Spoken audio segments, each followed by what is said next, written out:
Hello, everybody. Patrons, thank you for being here. We have another director's commentary. Um, this time, I'm going to dive into a video that I feel like I've been working on for maybe like years in terms of I've been thinking about this. The US military is everywhere, which is another way to say that is why does the US military have so many bases outside of its own country? So I'll go through this, but I want to give you a backstory a little bit on how I came to this story. Again, like I said, it's been a long time in the making. And in fact, if you go back to 2015, when I was new at Vox, one of the first videos I ever made at Vox was called Why the US Military Has 800 Bases or something.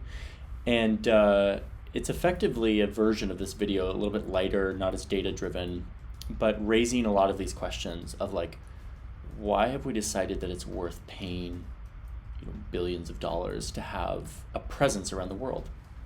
So this idea was originally planted in grad school. I studied peace and conflict resolution at American University, and David Vine, who is the source in this video, was a professor there, and he had done a lot of work on this, and I had read some of his work, and I saw that he had this data set, and it was always a dream of mine to say, like, could I take his data set and turn it into something that is a story, like for the public? Because his book is sort of more for policy-minded people, and it's a good book. Like, it reads really well. You should definitely check it out. Like, if you're interested in this topic, it's not like a journal, like an academic journal, but it's not sort of a mass market type thing. And I thought, like, if I could take this story, which I think is really interesting, and bring it into a mass market situation, I think it's a story worth telling, because I think a lot of Americans don't really know this. And I thought what was interesting is, like, people around the world who have been next to these bases know this feeling and know the fact that this is very much a huge deal, whereas Americans, ironically, know very little about it because we never interface with it. And that's what the intro to this piece is, in my opinion. It's a thought experiment of, like, what would we feel if there were other countries that were on our soil, and what would that feel like? So this is how the U.S. how the U.S. military, why the U.S. military is everywhere. And we'll go through it, and I'll give you some context and tidbits on some of this stuff. Thank you all for being here. Imagine a world where the most powerful country on Earth in 2021 wasn't the United States, but rather Spain. And instead of setting up military bases just in their own country, they also set up bases all around the world. Lots of those bases are in former colonies, but also there's a bunch in the United States. Just imagine this. You zoom into Fayetteville, North Carolina, and you see a huge military base. But it's not a US military base, it's a Spanish base on American soil, with lots of homes for the Spanish soldiers and their families. So this is a real military base in Fayetteville. It's called Fort Bragg. It's a huge American military base. But I thought it was perfect because there was sort of these like red roofs, and like it's what I love about video is you can sort of create alternative realities and your brain is so visual. It's like you see it and you're like, oh, this is kind of real, and you really get put into that moment of like having to grapple with this. Families, powerful weapon systems, aircraft, all run by the Spanish military. Go inside of one of these bases and it's all Spanish restaurants. Americans can't come in here unless they work for the Spanish government. And then imagine 100 more of these, all throughout the United States on American soil, and hundreds of more throughout the world. Or shift the scenario a little bit. What if it was a country that wasn't our ally? A country like China? What if they had military bases, not in the US, but right up close to our border? Powerful weapon systems right off our shores in islands in the Caribbean. If you're an American, you have to imagine what that would feel like. If you're not an American, it's likely you already kind of know what this feels like. The United States has an extensive network of... So this whole intro was me trying to put myself in the shoes of others who have experienced this and who live next to bases and all of that. I think a lot of my audience is American, and like we never see this, we never think about it. And so this was sort of for them, but also, I don't know, for anyone who sort of just assumes American power. As long as all of us have been alive, it seems like the U.S. has been the global superpower. And so it's hard to envision a world where that's not the case. And I think it's important to just keep that in mind, that we sort of take that for granted. Military bases outside of our borders. Hundreds of bases. I've been fascinated for a very long time about understanding these US foreign bases abroad, but I've never actually taken the time to accurately map them. So let's do it. Let's map every single US military base around the world. It turns out that's a huge task. This is the story of the men of the United States Army who made this project possible, and of man's never-ceasing quest for knowledge. So, yeah, I'm not, I'm a map guy, but like cartography and geo visualization is a whole different craft that like I dabble in, but like there are people who dedicate their life to this, and like it's a craft. And so this was my sort of attempt to take my basic understanding of cartography and geospatial systems and bring them into conjunction with my understanding of storytelling and of geopolitics and all of that. And the reason I wanted to bring the audience behind the scenes is because I wanted it to be clear that like I was wrestling with this data because it's such a huge data set. And like that is evidence in and of itself of just how many there are. This is a full armored division. To give you an idea of size, each of those small dark squares includes more than 1,000 men. The United States military is bigger than any of us can really fathom. It's so big that even the US military doesn't know how big the US military is. Back in 2018, 1,200 independent accountants and analysts came in to try to audit the US Department of Defense. To basically try to get like a paper trail of how big this thing is, how much money it spends, etc. And the Department of Defense didn't pass the audit. Like they literally did not have the documents or the knowledge to really piece together. Which is just insane. Like, let's just take a moment. Like, that's crazy how this place that takes so much of our taxpayer money, more than any other department by far, doesn't even know where all of that money is being spent, and like doesn't have nobody knows how big it is. A full scope of what this organization is, how big it is, how much money it spends. So we don't know. Nobody knows how big the Pentagon is in all of its forms. All we do know is that objectively, it is one of the, if not the largest and most powerful organization on the planet and in the history of humanity. I mean, if you have a organization that's more powerful than the Department of Defense in the history of humans, like, let me know. I want to know about it. But as far as I can tell, there's nothing bigger and more powerful than the United States military in 2021. And much of the US military is not actually in the US, but is actually outside of our borders, all around the world. This post is somewhere in Germany, overlooking a sector of the Iron Curtain. One of the first things that Joe Biden and his administration did when they came into power a couple of weeks ago down the road was ask for an assessment of how big is our military presence around the whole world? What is our strategy? And what actually does this presence look like? The department will conduct a global force posture review of U.S. military footprint, resources, and strategies. Footprint. I like that. That's like a nice thing. Like, what's our footprint? How big is our footprint around the world? We don't really know. The Pentagon is gonna start to try to assess that. So I thought this is sort of what helped me take this story from like just a passive interest and say like, how can I make this relevant to, we just had a new president come in, and like, this is one of the first things the administration is doing is like assessing this, questioning it, which we don't usually do. We just sort of assume like, yeah, we've got hundreds of military bases, that's just normal.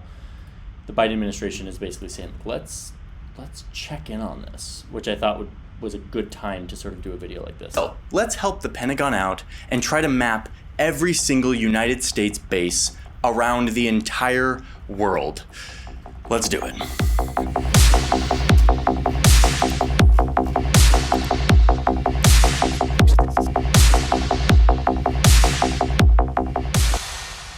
gotta have a good montage. I mean, there's nothing better than just a good, like, hype up Rocky montage of all of the moments of working on this, because I was working on it for like weeks. It wasn't too long ago when I used to think that having military bases... I always find it good to bring in a personal element to this, where it's like, I'm not just like the all-knowing like guy who sits back and lectures about information. Like, I'm as curious and involved in information gathering as the audience is, but it's my job, and so I do that all the time. But like, when I try to bring these personal stories because I think it helps remind you all that, like, I don't have some special knowledge here. I'm just working on informing myself and enlightening myself about the world as much as anyone else. In other countries was totally normal. Like, doesn't every country have like military bases in other countries? Yeah. Anyway, this was sort of reinforced for me when I was in college. I did an internship at NATO, with the headquarters of NATO, which was in Brussels. To get this job, I had to get a secret security clearance from the US government in order to enter the military base, which was NATO. This was really cool because there was always like people coming through NATO that I got to meet, like my diplomacy hero, Madeleine Albright, who used to be the Secretary of State, or this guy. It's a great honor representing my country abroad for the last 37 years. Good old Joe. Hey Joe, had no idea you'd be president someday. Anyway, the big benefit of having this secret security clearance is that I could go into any military base, anywhere. Getting the secret security clearance, by the way, was like a 4-month process, and I had to give this agency like every single place I ever lived and contacts at that place for like the past 10 years. And I'd lived in like Tijuana when I was a Mormon missionary, and so like I had all these like I was like moving around Tijuana like every 4 months for like 2 years.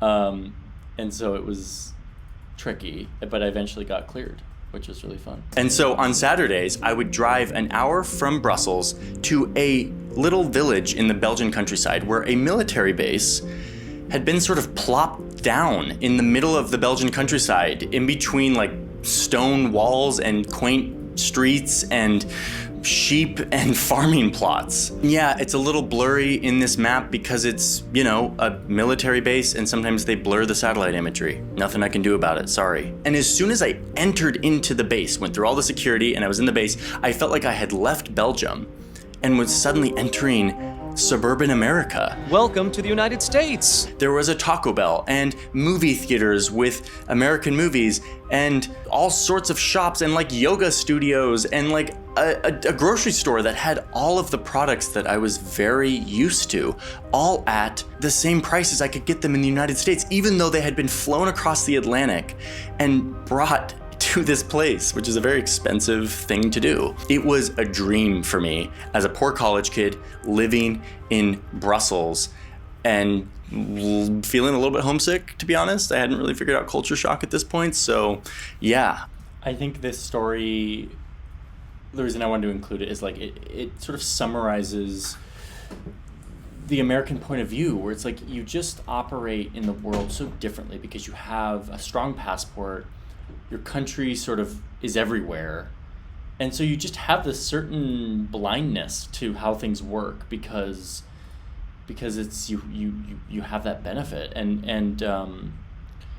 this sort of summarizes it perfectly. Here I was, this like college student who was like learning about global affairs, but still I went to this commissary and I just sort of thought it was normal. I was like, oh, this is a cool benefit. Like, but I just assumed that this was normal. And yet, here I'm all these years later, and I sort of have way better perspective. I kind of loved it. And I was, again, sort of like, doesn't everyone have military bases in other countries and they can sort of just go to their military base? And it was just, I was so naive. Man, there we go. Alas, I've learned the truth.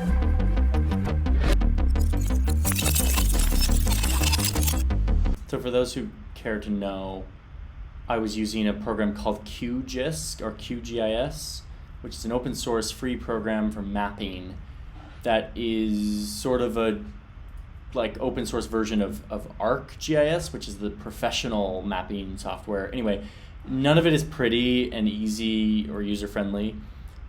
I was basically using it just to prepare the data, and then I was bringing it into After Effects, which is the animation program that I use, and using GeoLayers to feed all of this data that I was preparing in QGIS to get it into After Effects, which I did a behind the scenes on, and some of you may have seen that if you are in that camp of people who see behind the scenes stuff. Luckily, I was able to talk to somebody who literally wrote the book on U.S. military bases abroad. Most U.S. bases abroad look like not so small U.S. towns. Over the years, David has been researching and compiling a database of all the U.S. bases around the world. The result is a very detailed audit that hasn't really ever been done to this degree. In fact, a few years ago, the Pentagon's own research arm, the RAND Corp, was doing some research on military bases abroad. And instead of using the Pentagon's list of US military bases abroad, these guys used David's list. I mean, it's insane. Like, again, going back to where we started with this idea of like, they don't even know how big they are. The fact that they used David's list, it was just mind-blowing to me. They used David, he's a professor, he's like an anthropologist, he's not like a part of DoD, and yet they're like, this list that he made is actually more authoritative than like the Pentagon's own list. I mean, I'm sort of honored, but it's not a good sign if the Pentagon research arm is using my list and not the Pentagon's own list. So I got a hold of David's list and started wrestling with the data and finding a way to display it on a map so that I could get every single base to show somehow. After a few weeks of doing this, I finally have a map. And that map looks like this.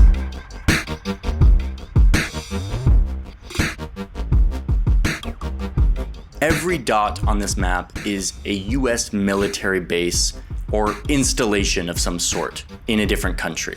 Many of these dots are not placed exactly where the base is because many of these bases are clustered in areas, and if I tried to map them all in the exact spot where they really are, they would all just sort of stack on top of each other and you wouldn't really be able to see them. But these dots represent every single base outside of the United States, from huge complexes the size of Rhode Island to small airstrips, little facilities that only house American drones or radar or supplies.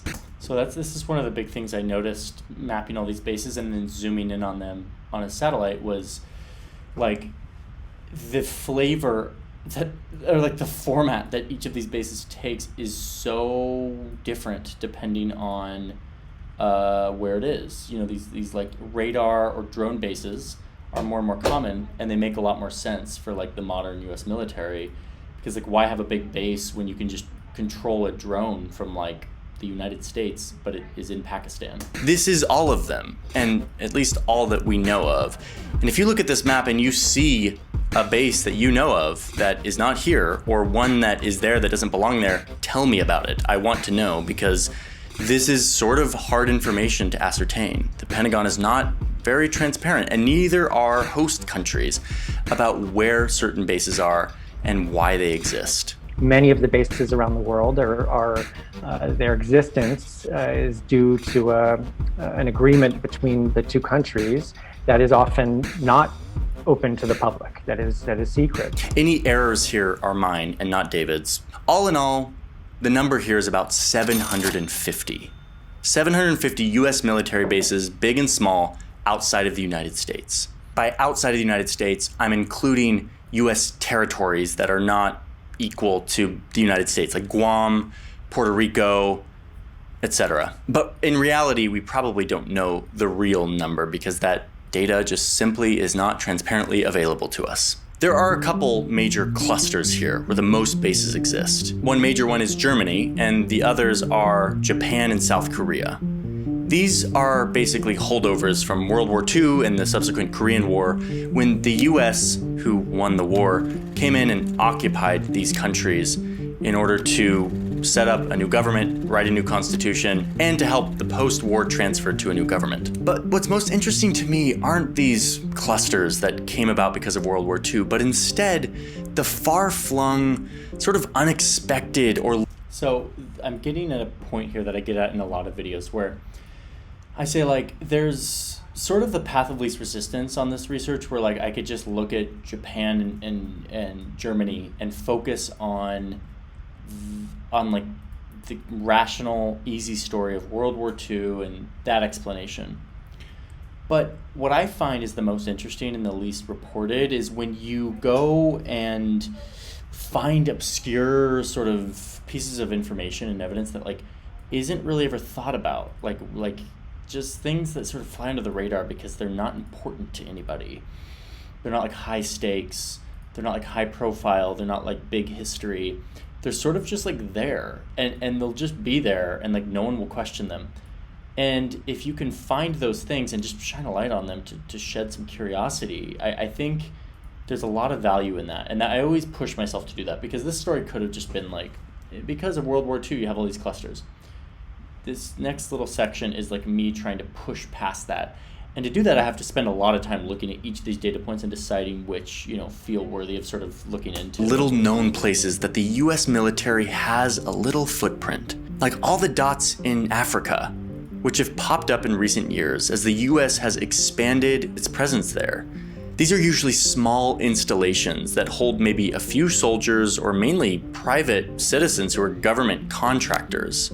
And they mainly house things like drones or radar or weapon systems. You also have this cluster of dots deep in the Indian Ocean, which is the island of Diego Garcia, which I've talked about at length, about the US military's role in displacing hundreds of local people to set up a base there. Some of these dots are just airstrips, a runway in the middle of nowhere. And these runways usually belong to the host country, and the US just rents them for a period of time.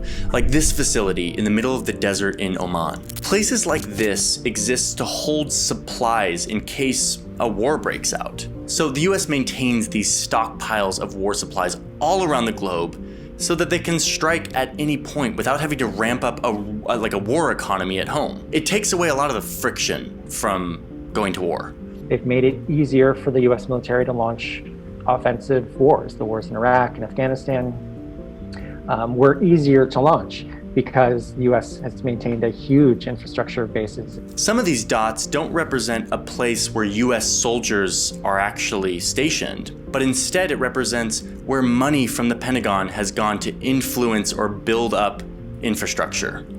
This is sort of a nuanced point, and like, when I'm writing these things, I'm like, do I include this, like this nuance about money versus actual personnel? And it's like, yes, because it represents the reality of how things work today. If the DoD funnels a bunch of money to Iceland and says like, hey, rebuild your airstrip and expand your cargo abilities at your airport, then Iceland, maybe there's an agreement, but maybe there's an unspoken agreement where it's like, oh, we are now friends with the US because they gave us $1 billion to like do this thing.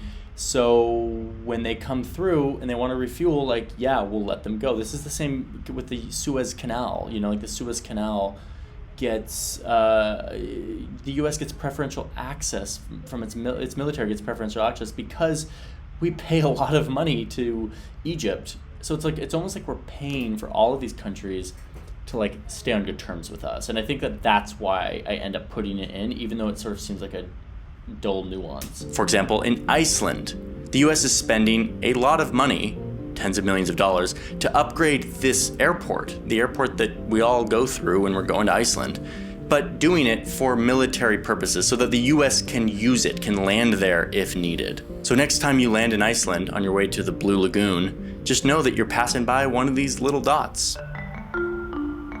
Over here in the Azores, these islands that are owned by Portugal, nearly 2,000 kilometers away from any landmass, there is a group of US military installations mainly used for refueling and weapon storage. Head up here to Greenland and you'll see a little base way up high, the most northern base in the world where 140 Americans live. Kind of looks interesting. I'd love to go there someday. That's the thing is, as much as I have a critical eye towards some of these things, like it feels excessive, it feels like, is this really where I want my tax money going? I also have a deep fascination with the idea of like modern American empire, and like I want to see it up close. I want to go and interact with it. And so, yeah, it's an interesting sort of double-edged sword for me. Way out here in the Pacific, you've got loads of remote military bases owned by the United States. They're mainly small airstrips, like this base on the southern tip of this huge atoll of the Marshall Islands. All right, listen, I'm not going to explain every single base. There are 750, maybe 800. There's a bunch of bases. I just wanted to give you a flavor of what some of these look like. They're diverse. They're all over the place. And they're fascinating to me. I have been compiling accounts of people who live next to US military bases. I have over 100 accounts from people that, from my call out on Instagram, I want more. I want to make an entire video about life next to a base. And that is why I'm calling upon all of you. I'm going to put a link in my description to like a survey. It's like a form of like what. So I actually did this and was going to include a whole section of the video about like life next to a base. I even wrote it and everything. But then I was like, you know what? I only have like a couple hundred. What if I put a call out to the YouTube channel, like that of people who clicked this, who like sort of resonated with it, and then get accounts from them. So then I did that, and now I have 3,000 accounts. So still working through those, but eventually I'm going to make a video about that. So yeah, that's why I sort of cut it off right here. What it's like to live next to a US military base. I have it right here. And I'm going to be checking it.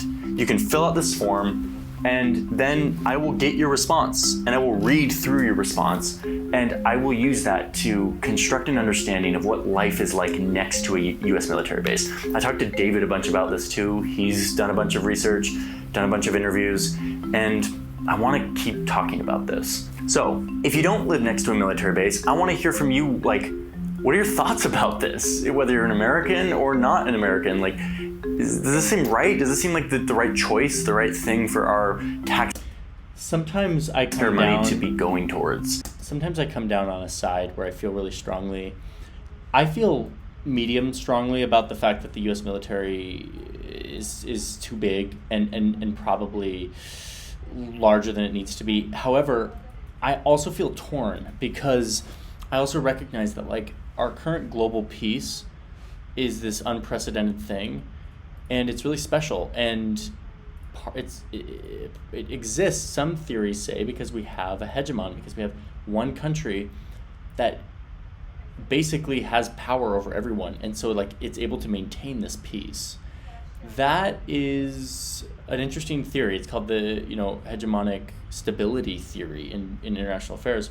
And while I think there's some flaws to it, and it's sort of reductionist, and there's other models of peace, like this is certainly one that wins out. Like a lot of people, it's the one that our entire system is based off of. That if the U.S. and its allies run the show, that like that's better for everyone, and these bases are a part of it. So like I see that, and I don't feel like I have some definitive take that I can like debunk the U.S. military's presence.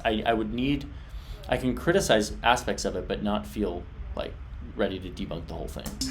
I'm still making up my mind on a lot of this stuff, and I want to start a discussion. My goal in this video was to just map it, was to just look at it, be able to see it on a map. And I've finally done that. By the way, there will be a high-res version of this map on my Patreon for patrons who sign up for the map background. There you go.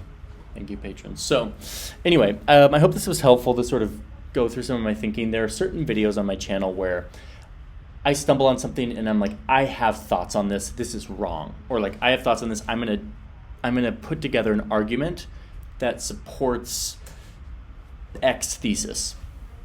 This is one that I didn't have. This was more of a descriptive piece. Like, let's look at this, let's ponder, and then you can make up your mind. I don't, it's not like one form is better than the other. I think every form has its pros and cons. So anyway, I hope this was helpful, and thank you all for being here. Your support month after month is awesome, and I really appreciate it, and look forward to making more stuff. Got lots of videos coming up. As always, in the comments, leave recommendations for what you want me to do a director's commentary on next, and what aspects of this process you want me to talk about more, because I sort of go through the background of some of these stories, my personal take on it, but like if there's parts of the process that you want me to talk more about, like you guys are my patrons, like I'll listen to you. You know, like I want to hear what you have to say about what you want these directors' commentaries to be, because you're supporting me, and I want to support you back with information that's valuable to you. So, thank you all. Have a good day, and I will talk to you soon.